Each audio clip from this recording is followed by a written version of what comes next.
past 25 years, Albion youth football and cheerleading in upper state New York has been a beloved and vital part of the community. One of its most instrumental and impressive initiatives executed by this independent youth sports organization has been its free 2-day summer camp. Circled on the calendar of families each summer, children can't wait to show up to compete and learn in a positive and safe environment where they feel valued and supported, and get to savor lots of success, improvement, and memorable moments along the way. Kids learn assorted football and cheerleading skills during the fun-filled camp, but also all-important life skills like teamwork, discipline, confidence, and so much more. The camp is part of the legendary program's long-running and tireless efforts to provide children and families, especially those grappling with financial challenges, with opportunities for life-changing sports experiences that otherwise aren't available to them. The program is well known for welcoming everyone with open arms. Cost is never a barrier, and no child is ever turned away.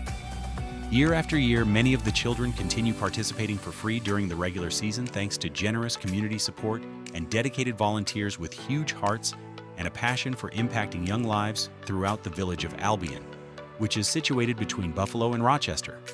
Throughout the season, coaches dial up lessons on optimism, grit, and self-control, among others, that youth can use to flourish on the field as well as in school and life. A trusted and valued anchor in the community, Albion youth football and cheerleading has been changing young lives through the power of sports, while establishing a program culture that is centered on caring, long-lasting connections, and family, and inspiring youth too. Congratulations to Albion Youth Football and Cheerleading, a 2025 Excellence in Youth Sports Award winner.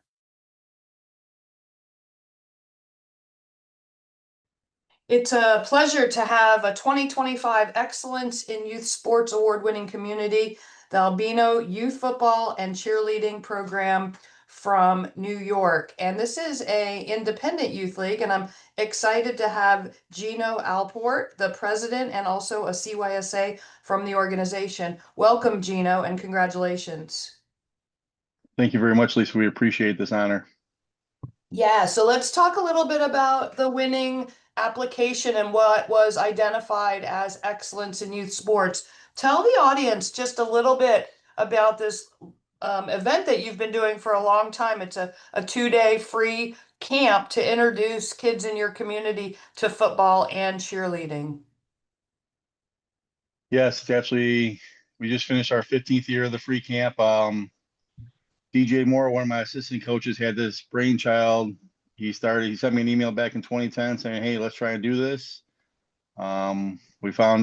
We worked with the school, got some coaches involved, and it's grown now to reach out to not only just our kids, but the 7 surrounding counties that have youth football as well. It's open to everybody. So it's grown. Everyone looks forward each year to what day is the youth camp, what day is the camp. You know, everybody wants to be there. Everybody enjoys it.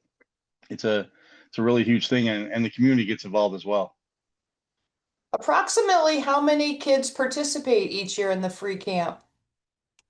There's hundreds each year. I mean, I'd probably 300-400-ish each year, you know, because we do it over 2 days. So we're also in the middle of baseball and soccer season. So some kids can't make it both days. Some do make it both days. So over the 2 days, I'd say 300-400 people.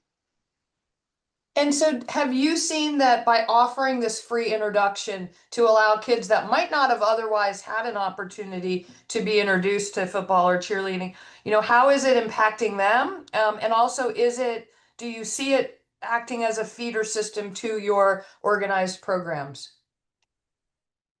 Yes, we're giving kids that have been in the program, love it, they come out, but we also get those kids that are new to the program that the parents aren't sure if they want them to play football. Come out here to the free camp. You don't have to sign up. There's no fee to do it.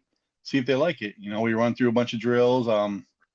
Everyone plays every position. There's no, you're a quarterback, you're the only quarterback here. Everyone that's there works on the quarterback position, works on the wide receiver, running back, O-line position. Everyone does everything there. So those kids that are unsure, those parents that are unsure, we bring them out for 2 days. Hey, if you like it, come sign up. If you don't, it's okay. You know, still come hang out on the game days if you want to watch, see what's going on. But it's a great start to get those people that aren't sure if they'll like football into it football for free. Well, that's really a great opportunity, obviously using it to market your programs. But, you know, besides football and cheerleading skills, have you seen any other aspects of positive outcomes coming for the kids that are participating in the programs? Just the teamwork in general. We're one team, one goal. So it's there's no individuals here. We're all working together. These kids, if a mistake happens on the field, they're not yelling at each other. They're picking each other up. Hey, it's okay. Hey, if a kid's struggling running, they all go run with them. All different things where they really build a bond and a teamwork through camp and going forward through the whole season, where they're literally one team, one goal. There isn't one person that thinks they're an individual, that thinks they're the superstar. They all work together. They all love each other. It's genuinely one team, one goal. And again, everybody just, they love working together. It's think it's everybody else before they think of themselves mentality. It's they love it. Well, that's great. And so I believe that having an event like that, doing a 2-day camp that's absolutely free, with hundreds of kids is a pretty big lift for your organization. So I know you have to lean on some community partners and then some volunteers. So talk a little bit about it, because I know that there are some children in your area that have some financial challenges. Making it free is definitely probably very attractive, but how do you make it all happen? A lot of behind the scenes work. Our coaches, our parents are heavily involved, especially in the camp. All the coaches are there. The parents are there. The husbands or wives of football or cheerleading coaches are always there to support. Um, our Albion Police Department is huge there. The guys that are working will come in uniform. They'll race the kids in uniform. We have a tug of war event at the end of each day, where it's usually the kids versus kids and kids versus parents, or whoever, kids versus coaches. The police department comes in there, jumps right in full uniform, in tug of war. Two of our policemen that were there last year was one that actually played for me a few years ago, and one that played against me in the neighboring town. So it was good seeing those guys giving back to the community in a program that they were in when they were kids. But as far as everything else, I mean, we couldn't do this without the coaches and the parents that are there to support. I mean, we have numerous kids that we sponsor each year to even play during the season for free, just because we know they can't afford it, and we're not going to turn away any kid that can't afford it. If you want to play football, you're playing football. If you want to cheerlead, you're cheerleading. I mean, there's never a kid that's going to be turned away due to any financial thing. We'll make it work. So it's huge with the coaches, huge with the community. I mean, we've had Stevie Johnson, former Buffalo Bill, come out to the camp. Quinn Gauze used to play for the Broncos.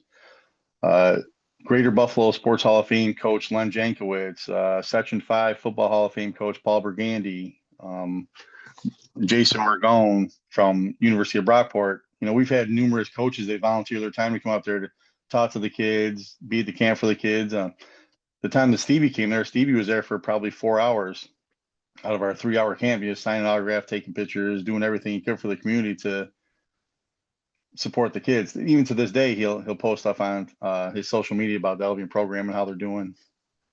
So it's huge with the support.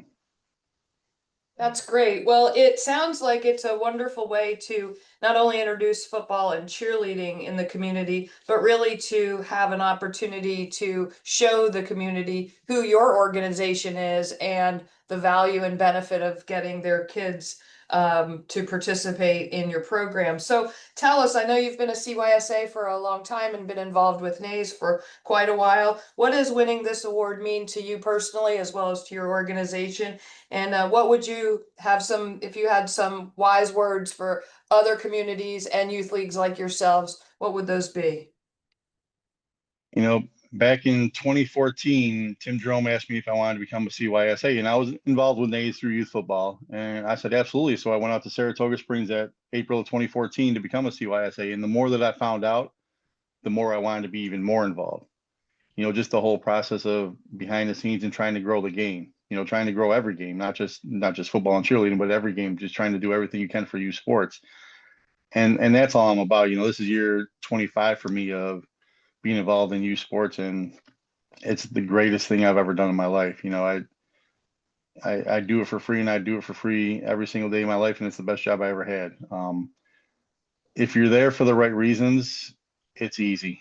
I mean, you got to be there for the kids. You got to love what's going on. It's not about wins or losses. It's about building these kids for the future, turning these football players into young men, cheerleaders into young women. Just building those relationships. I mean, I have 22 years ago, I gave a kid a nickname. I called him Barbs. He was a linebacker for me, so we called him Barbs. He was really aggressive. We called him Barbs. Well, this year, we're doing uniforms, and the kids can put whatever they want on the back of their jersey, nicknames or whatever they want. So this kid Isaac comes up to me and I said, "Well, what do you want on the back of your jersey?" And he wants Barbs the second. Well, his father was Barbs. So something like that, where this kid, I gave his father a nickname 22 years ago, where this kid, he wants that nickname too, where he put on the back of his jersey, Barb's the second. Stuff like that, where these people keep coming back and giving back, and you can't put a price tag on that. I mean, it's just priceless watching these kids smile, watching these kids grow. I mean,